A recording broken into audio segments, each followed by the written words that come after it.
Dan Allah mengatakan, alam menjala Allah mahada wal jibala autada. Dan apakah kami tidak menjadikan bumi ini sebagai satu bentangan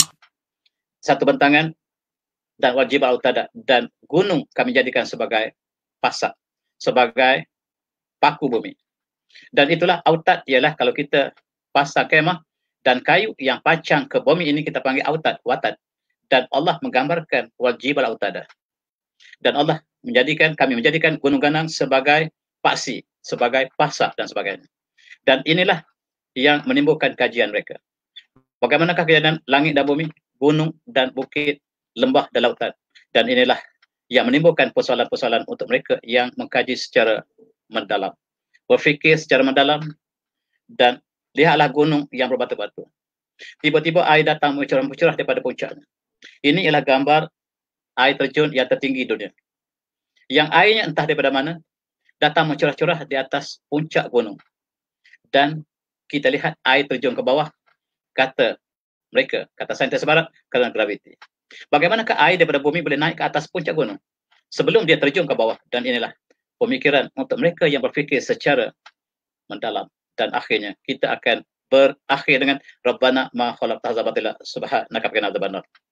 Inilah di antara kajian-kajian ataupun matlamat apabila kita mengkaji tentang berjalanlah, mengembaralah untuk melihat bagaimanakah Allah menciptakan alam semesta ini. Kita lihat bagaimanakah, dan mereka yang mengkajinya, ahli geologi mengkajinya, mereka dapati bahawa gunung ganang ini walaupun tinggi ke atas tetapi dia ada akarnya ke bawah. Dan sekiranya gunung itu tingginya 1 kilometer barangkali ke atas, ke bawahnya ialah 10 kali ganda barangkali 5 kali ganda ke bawah. Dan begitulah pasak ataupun yang Allah sebut wal jibal autada. Dan sekarang manusia yang mengkaji dapat melihat dengan indah bagaimana kejadian gunung. Dan gunung ini tujuanlah sebagai pemantap kepada bumi sekalian. Sekiranya tidak ada bumi, tidak ada gunung, bagaimanakah bumi akan duduk dalam keadaan yang tenteram ataupun dalam keadaan yang mantap? Sebab pusingan bumi ini, apabila tidak ada gunung ini, seolah-olah tidak ada pengimbang kepada gerakan bumi seluruhnya. Dan bumi ialah sebagai autad, sebagai paksi ataupun sebagai pasak ke bawah. Dan kita lihat bagaimanakah Allah membandingkan dalam Al-Quran. Allah mengatakan walhu jawar munsyatil fil bahri kal alam. Dan baginya ialah kapal berlayar di lautan seolah-olah dia seperti gunung yang tinggi. Tuan-tuan, kita boleh bayangkan di sini, di antara kapal yang berlayar di lautan, kapal itu selalunya ada layar ke atas, sebagaimana yang Allah sebut wal jawar munsyatil bil bahri kal alam. Dan Allah bandingkan kapal yang berlayar di lautan ialah seolah-olah seperti gunung yang tinggi. Kalau kita lihat perbandingan ini, kapal yang berlayar di lautan, dia terapung di atas air lautan. Dan oleh kata ketepatan di antara kapal yang berlayar dengan lautan menyebabkan dia timbul, pastilah ada nisbah ketepatan air dibandingkan dengan kayu ataupun kapal tersebut. Dan ini dapat dibandingkan dengan gunung. Gunung sebenarnya dia seperti kapal. Dia terletak dengan akar-akarnya ke bawah, terletak di atas magma yang cair. Dia terapung-apung di atas magma yang cair. Gunung itu bergerak, tuan-tuan. Dan inilah kita tidak dapat lihat keperakan gunung ini sebab gunung ini sangat besar. Dan dia duduk di atas magma yang cair. Magma ini kadang-kadang dia keluar sebagai gunung berapi. Dan dia terletak di atas cairan yang disebut magma yang sangat-sangat panas. Dan seolah-olah gunung ini berbanding dengan magma, seolah-olah kapal yang duduk di atas lautan. Perbandingan sangat tepat, dan itulah yang digambarkan bagi mereka yang mengkaji gunung ganang. Dan mereka baru saja mengetahui dalam 100 tahun lepas barangkali bahawa gunung yang dilihat di dunia ini, rupa-rupanya mereka ada paksi ke bawah. Mereka ada akar yang panjang ke bawah. Dan inilah kolusi berarti panzuru kai pada khabar. Dan lihatlah bagaimana Allah ciptakan gunung ganang dan sebagainya. Dan begitu juga mereka dapati bahawa kerak bumi kita bergerak dan dinamik. Ada yang merenggang dan ada yang mengimpit satu sama lain, yang menghimpit satu sama lain. Dan kerak bumi kita ini berada di atas satu cair yang sangat pekat, yang sangat panas. Dan kita sebenarnya duduk di atas satu hamparan yang dipanggil tektonik ataupun sebagai kerak bumi. Di bawah kerak bumi itu ada cair yang sangat panas dan kita ini seperti buayan yang berbuai di atas magma sebagaimana dibandingkan dalam ayat tadi. Dan itulah kita lihat terjadinya berbagai-bagai gunung dan sebagainya hasil daripada himpitan yang berlaku daripada kerak bumi ini. Inilah yang dikaji oleh ahli geologi, bagaimanakah terbentuknya gunung ganang ini ialah sebahagian daripada proses pergerakan kerak bumi ataupun dipanggil tektonik ini yang kemudiannya dia menghimpit satu sama lain menghasilkan gunung yang tinggi.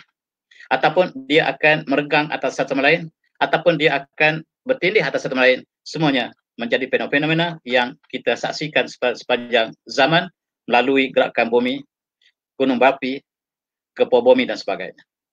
Dan inilah Allah menyeru supaya kita mengkaji tentang bagaimanakah Allah ciptakan gunung ganang, laut dan sebagainya.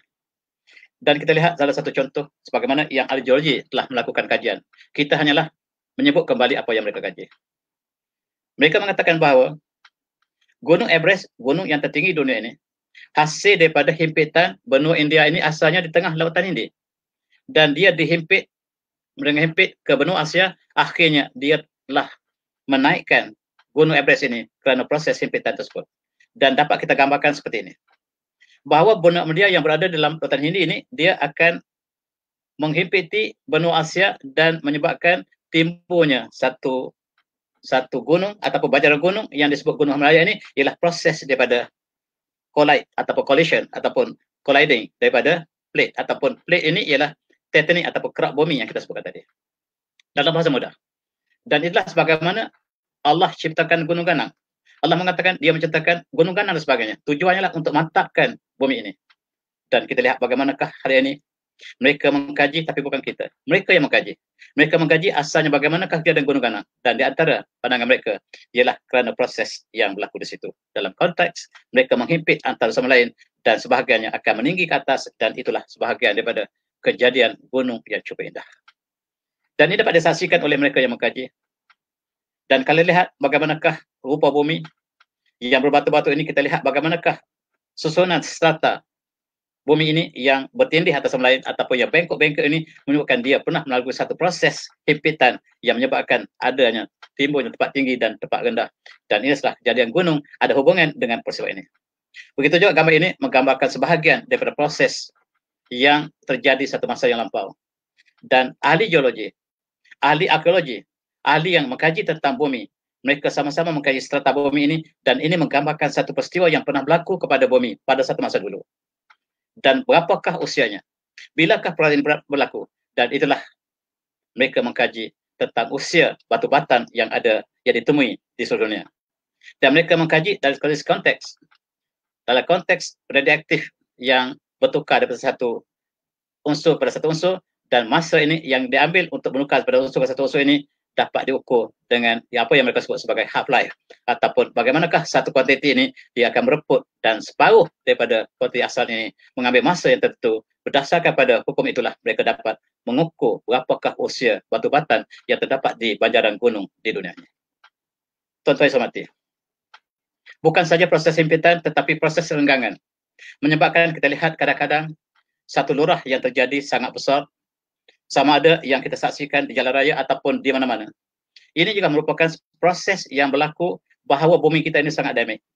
Di dalam bumi kita ini ada cecair yang sangat panas dan kerak bumi kita juga berlaku peristiwa-peristiwa yang sentiasa sama ada himpitan ataupun tindihan dan sebagainya menyebabkan inilah kajian sebahagian daripada kejadian ataupun proses yang Allah ulang kembali dalam kejadian langit dan bumi ataupun gunung dan bukit, laut dan daratan.